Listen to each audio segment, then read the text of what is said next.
Olá, boa noite, irmãos. A paz do Senhor Jesus. Graças a Deus por mais um dia que nós vencemos, né? Cada dia que nós passamos é um leão que nós matamos, é um tigre que nós derrubamos, nós rasgamos o urso pelo meio e vamos seguindo assim. O Senhor vai nos dando graça, vai dando graça a você, você vai vencendo os obstáculos da vida e nós também vamos vencendo. Aqueles que estão em Cristo e com Cristo são mais do que vencedores. Nós somos mais do que vencedores em Cristo Jesus. E isso é bom. Nós vencemos o mal, vencemos as obras da carne, vencemos as obras das trevas, que estão sempre nos rodeando para nos derrubar. E nós precisamos vencer. Porque o Senhor não nos fez para sermos derrotados, mas o Senhor nos criou para sermos vencedores. E mais, a palavra de Deus diz que nós somos mais do que vencedores em Cristo Jesus. Eu estava hoje meditando nessa situação das pestes, das doenças e dos males que assolam a humanidade e que às vezes adentram em nossas casas. E nós ficamos questionando o porquê daquele mal, o porquê daquela doença terrível. Nós perguntamos por que essa doença adentrou a minha casa. Há vários motivos, queridos irmãos, porque o mal adentra a nossa casa. O povo de Israel, durante a sua caminhada, foi prorrogado o tempo de caminhada devido à sua desobediência e incredulidade. Nós, muitas vezes, recebemos em nossa casa o mal, ele adentra em nossas casas, por alguns motivos.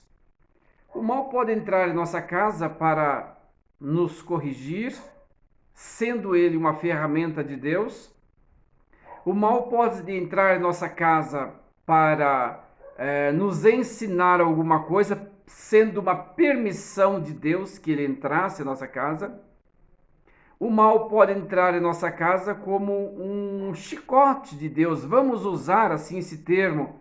Não que vamos pensar que Deus é aquele velhinho barbudo que está sentado em um trono com um chicote na mão e quando nós erramos ele desce o chicote. Não, mas Deus também corrige. A Bíblia diz que Deus exorta, que Deus corrige a quem ama. Então, quando Deus nos ama, ele está nos corrigindo. E muitas vezes a correção de Deus, ela vem através de algumas situações não agradáveis a nós.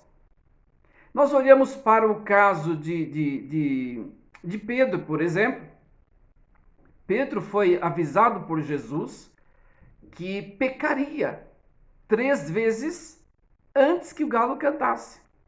Ou seja, o que nós vemos nesta passagem, nesta história a qual eu estou contando, bíblica, sobre o pecado de Pedro ter negado a Jesus, Jesus já sabia de antemão que Pedro iria negá-lo 3 vezes antes que o galo cantasse. Jesus sabia disso. Portanto, Jesus sabe muito bem, antes de o mal adentrar a nossa casa, Jesus sabe, Deus sabe que ele adentrará. E Deus sabe o porquê ele permitiu que o mal adentre a nossa casa e qual a finalidade do mal ter adentrado a nossa casa. Não é que Deus seja responsável pelo mal, mas Deus permite por alguns motivos e que nós podemos aqui lembrar, buscar em nossa memória alguns motivos que nós temos, alguns exemplos, aliás, que nós temos na Bíblia. Por exemplo, a Bíblia fala de um homem que era cego, um rapaz, um jovem que era cego e depois chegou até Jesus e a multidão perguntou, algumas pessoas perguntaram ali para Jesus: Senhor, quem pecou? Ele ou seus pais? Aí Jesus responde: não, nem ele pecou e nem seus pais. Mas isto sucede para que a glória de Deus seja manifesta. Então, aqui neste exemplo, nós vemos que algumas situações podem nos atingir, não como uma sentença para uma correção, mas para que a glória de Deus seja manifesta. O nosso caso, o meu caso, por exemplo, que nós estamos passando por uma situação, não vou dizer crítica, mas uma situação de enfermidade gravíssima no nosso filho, e nós perguntamos, hoje eu estive perguntando para Deus, Senhor, qual o motivo desta enfermidade?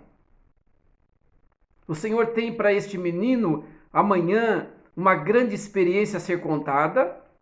O Senhor está nos exortando de alguma situação a qual nós não deveríamos ter adentrado, ter praticado, alguma coisa que nós não deveríamos ter feito.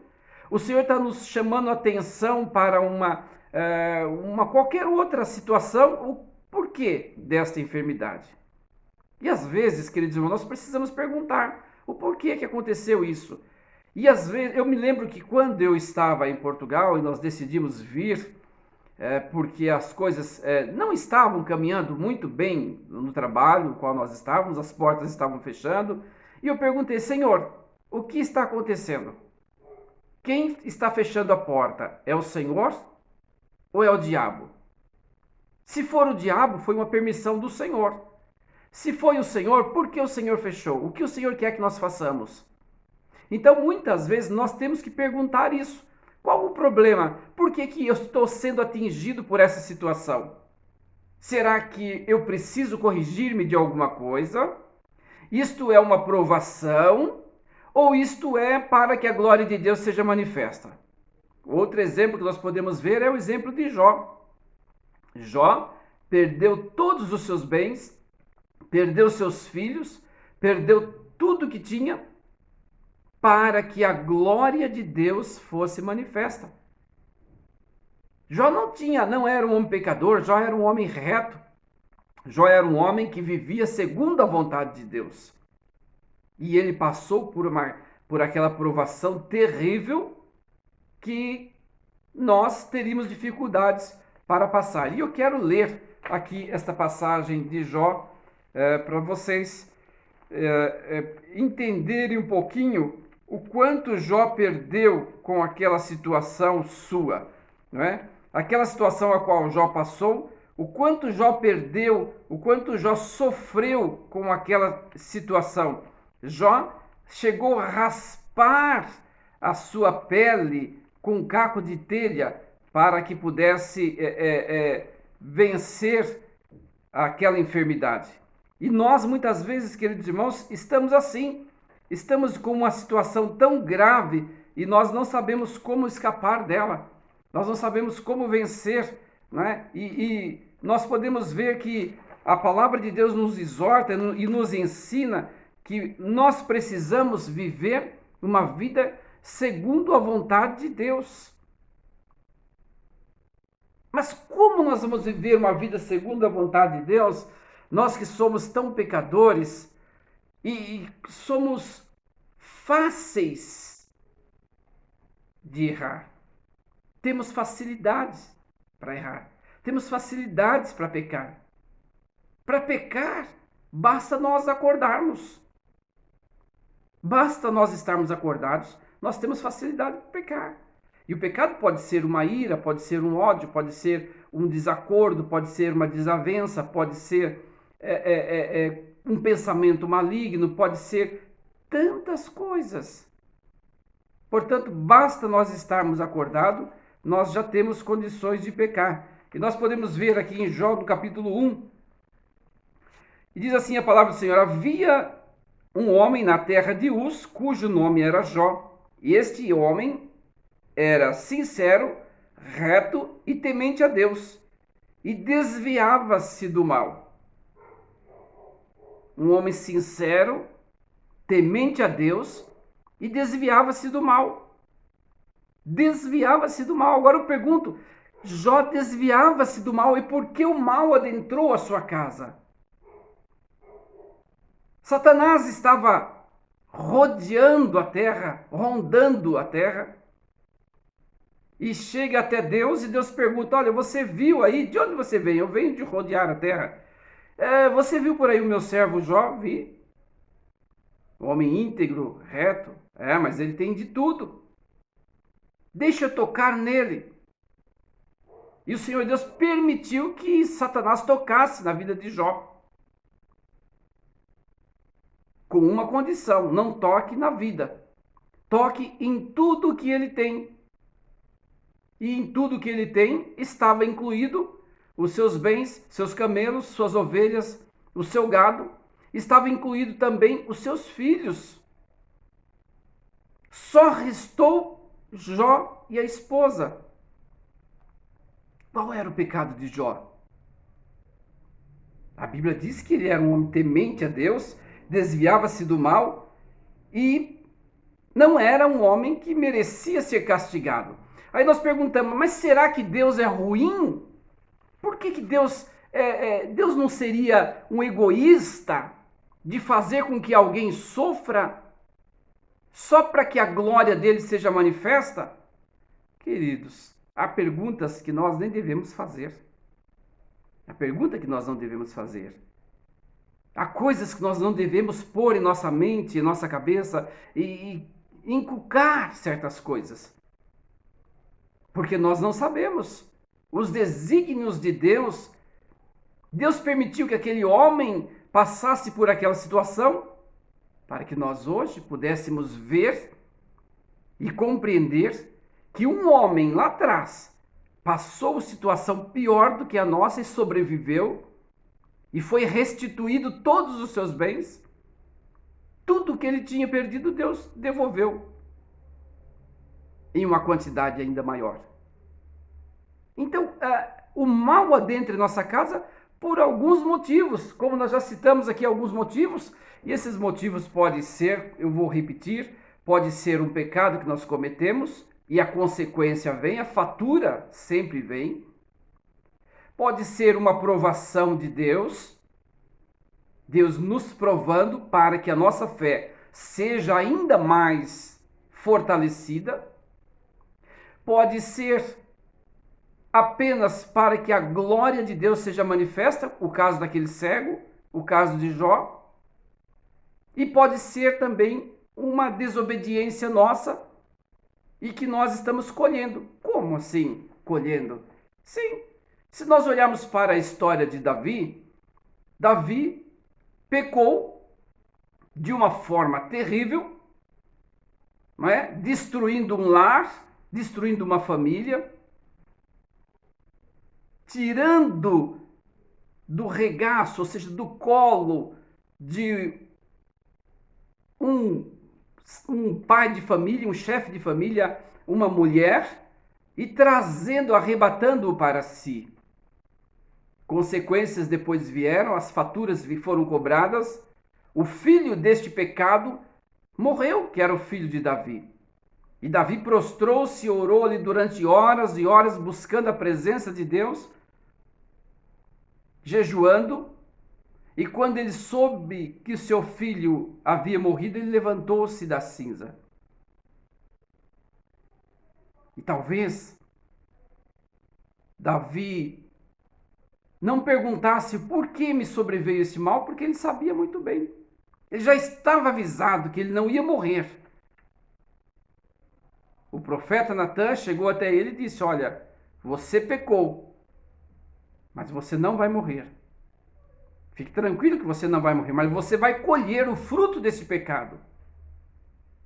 E muitas vezes, queridos irmãos, não estou dizendo que você que está com um problema grave hoje é porque você pecou. Não estou dizendo que você está com um problema grave hoje porque você cometeu um ato e Deus desagradou-se desse ato. Não, e mais. Nem sempre é um retorno de Deus, mas é a própria consequência. É a própria consequência. Quem planta vento, colhe tempestade. Fugir dos ensinamentos bíblicos, fugir dos desígnios do Senhor, fugir daquilo que o Senhor traz para os nossos corações como regra de fé e prática, é desejar a sentença, é desejar consequências. Portanto, mas quem fez o mal? Por que o mal existe? Porque Deus permite que o mal esteja em nosso meio? Por que Deus permitiu que os anjos pecassem lá no céu, fossem ambiciosos, quisessem ser igual a Deus? Satanás, que era anjo de luz.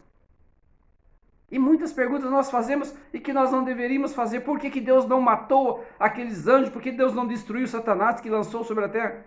Deus tem os seus desígnios, sua forma de trabalhar. Agora, o mal está hoje em nosso meio proveniente do pecado de Adão e Eva, fruto de desobediência. Não é? O mal é necessário para revelar os atributos de Deus.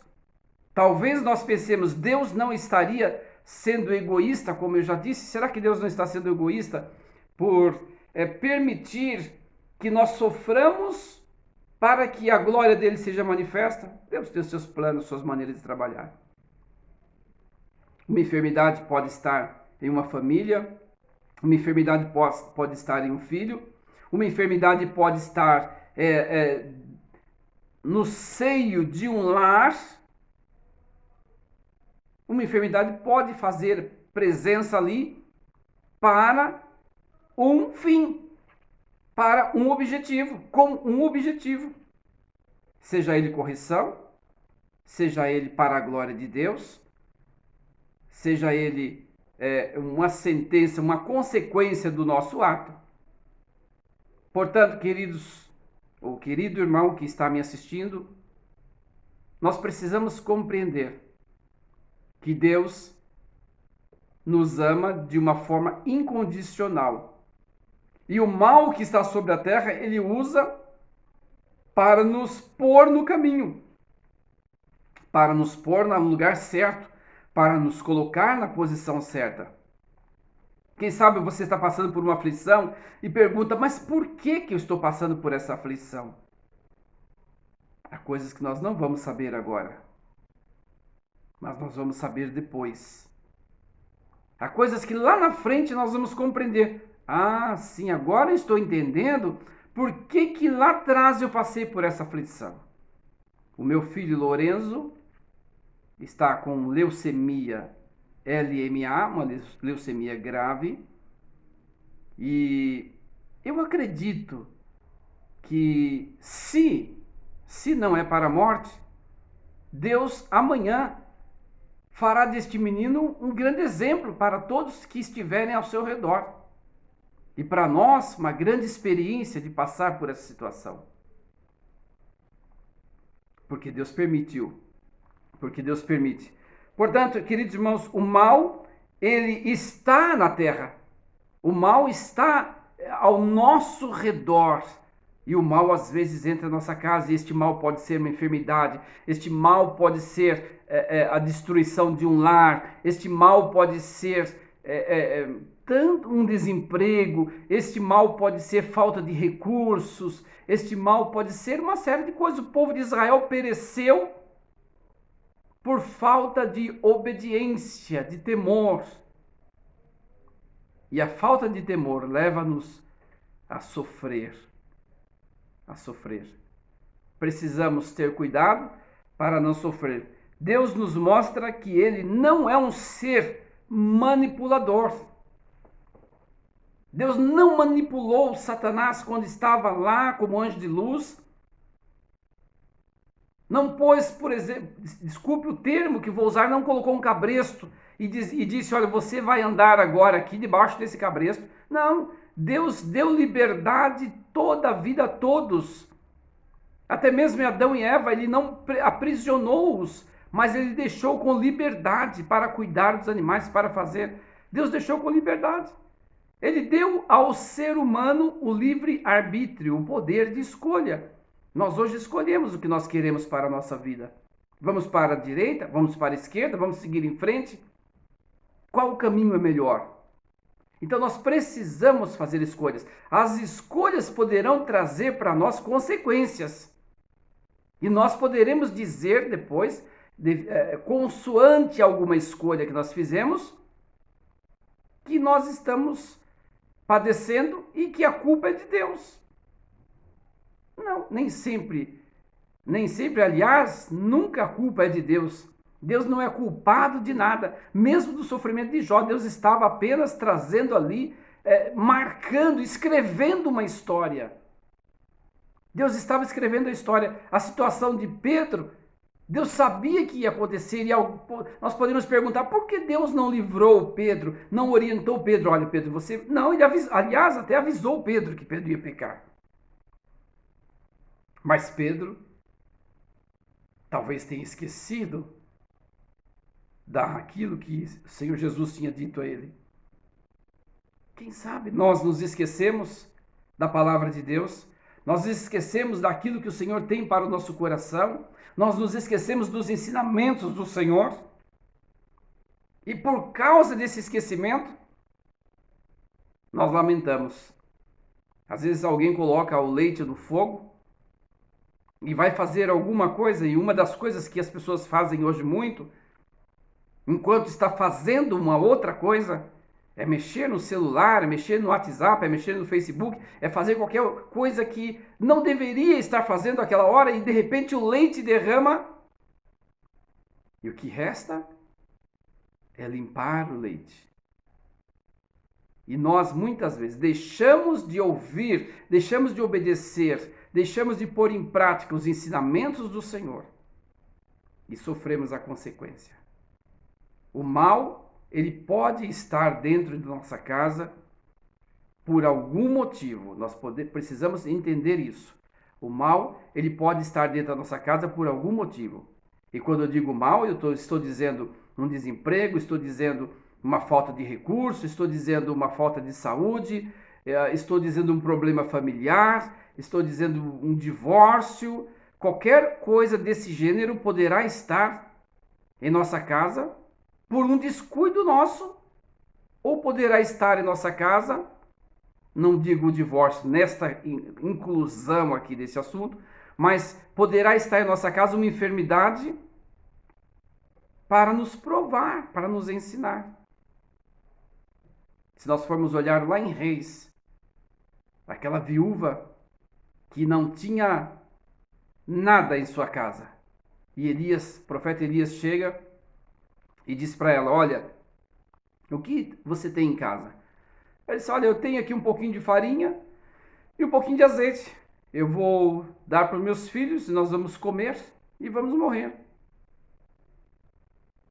E Elias diz, não, você faz primeiro um bolinho para mim, depois você faz para os seus filhos. Ela ouviu a voz do profeta, do homem de Deus, e foi e fez assim. E a farinha da panela nunca mais faltou. Nunca mais faltou o azeite na botija daquela mulher. Porque o Senhor multiplicou. O Senhor abençoou. O Senhor deu.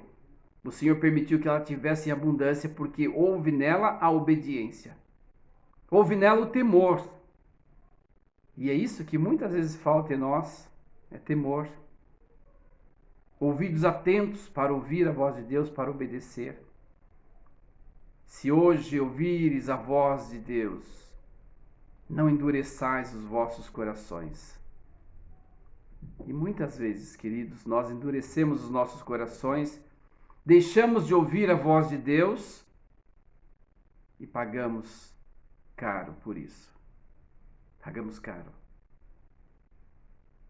Eva ouviu a voz da serpente e não discerniu, não teve entendimento, não parou para pensar, será que é Deus que está falando? Não, ela simplesmente ouviu, simplesmente obedeceu. E a consequência está aí hoje, nós estamos vendo hoje, o mundo no pecado. Por um homem entrou o pecado no mundo, mas por um homem também entrou a salvação, que é Cristo Jesus. E nós estamos hoje não do lado de Adão, mas nós estamos do lado de Cristo Jesus. Graças a Deus pela vitória da salvação. Portanto, que tipo de mal tem assolado a sua casa? O que este mal está fazendo na sua casa? Não será Deus te chamando para uma realidade? Será consequência de um ato que você cometeu? Deus quer mostrar a glória dele na sua vida através deste ato? É preciso nós pensarmos, é preciso nós nos voltarmos para Deus, para que a glória do Senhor seja manifesta em nossas vidas e o nome do Senhor seja glorificado. E o mundo olhe para nós e veja a glória de Deus. O mundo olhe para o Lorenzo, os médicos olhem para o Lorenzo, os enfermeiros, aqueles que os conhecem, olhe para o Lorenzo e diga: este menino teve uma experiência forte, marcante, e a presença de Deus foi com ele. Isso é bonito. O passar não é agradável, não é bonito. Mas o fruto, o plantar é terrível, é debaixo de sol, é cavar o solo duro, é preparar o terreno, mas a colheita do fruto é gostosa. Se colher o fruto, saber que aquilo ali foi resultado do seu suor, do seu trabalho. E mesma coisa, queridos irmãos, quando nós passamos por algumas provações, não é agradável, é desconfortável, mas quando nós passamos e alcançamos a vitória, a alegria, o sorriso em nosso semblante, o nosso coração salta de alegria, todos que nos vê se alegram juntamente conosco, por quê? Porque ali houve uma semeadura e agora está tendo uma colheita. A colheita é gostosa, a colheita é agradável, a colheita traz-nos prazer. Eu quero lhe dizer, plante o bem, plante a bondade. A Bíblia diz que aquele que pode fazer o bem e não faz, está pecando. Faça o melhor possível. A nossa vida neste mundo, queridos, é como uma planta, é como uma flor do campo. E nesta época de pandemia, nós estamos vendo as pessoas morrendo ao nosso redor. Semana passada eu tive notícia de um amigo muito próximo, veio a falecer. E nós ficamos, a morte nos ronda pertinho de nós. Não só agora, em todo o tempo, desde que nós nascemos, a morte ronda ao nosso redor. E se nós estamos vivos até hoje, é porque Deus tem permitido. E se Deus tem permitido que nós estejamos vivos hoje, não é para o nosso bel prazer, mas é para a glória dele. Quem sabe você andou morto espiritualmente, cego espiritualmente, doente espiritualmente, mas hoje o Senhor Jesus te curou e te chamou para uma realidade que é estar na presença dele. E hoje você está na presença de Deus e você pode jubilar de alegria. Aproveite o tempo que você tem na presença de Deus e dê fruto. Fruto de bem, fruto do que é bom, fruto de paz, fruto de abundância. Haja problemas ou não haja enfermidade ou não haja, é tempo de nós nos achegarmos a Deus. Mais do que nunca, Deus quer-nos na sua presença. O mal está aí, o mal existe. Mas nós não estamos para o lado do mal. Se o mal nos atingir, se a doença nos atingir, se a peste nos atingir, nós estamos firmados em Cristo. E se ela atingir e nos levar, e através dela nós partimos para a eternidade, nós vamos para a melhora. Porque o viver é lucro, mas o morrer é ganho, ou vice-versa. A partida nossa daqui deste mundo para a eternidade é a melhor coisa que nós poderíamos ter. Lá não haverá mais dor. O mal não nos atingirá. Nunca mais. Nunca mais. Morte e choro, nunca mais. Nós sempre reinaremos com Cristo. Que Deus te abençoe grandemente. Eu quero orar com você. Querido Deus, aqui está este irmão, esta irmã, ouvindo esta mensagem. Senhor, que a tua palavra possa ter falado nesses corações. E que este coração que hoje está passando por aflição, por angústia, por desespero, possa compreender que o Senhor se faz presente. que os olhos do Senhor estão atentos a todos nós, que os olhos do Senhor não tosquenejam em tempo algum, e que nós estamos sendo provados, ou que nós estamos colhendo um fruto do que nós plantamos, mas o Senhor não vai nos abandonar, o Senhor não nos vai deixar. O Senhor está conosco para nos fazer atravessar este Jordão, para nos fazer atravessar este momento de lamaçal, para nos fazer atravessar este momento de dor, de preocupação, de temor, de medo. O Senhor está conosco. Muito obrigado pela tua presença, Senhor. Abençoa, Senhor Jesus, os teus servos, aqueles que passam por aflições, por doenças, por privações, por discórdia. Seja lá a tormenta que for, alcança os teus filhos, trazendo paz para os lares. Em nome de Jesus. Amém. Que Deus te abençoe, querido. Muito obrigado por participar deste momento e ouvir essa palavra. Que o Senhor seja contigo em todo o tempo. Não deixe de orar por nós, que tanto precisamos das vossas orações. Graça e paz, em nome de Jesus.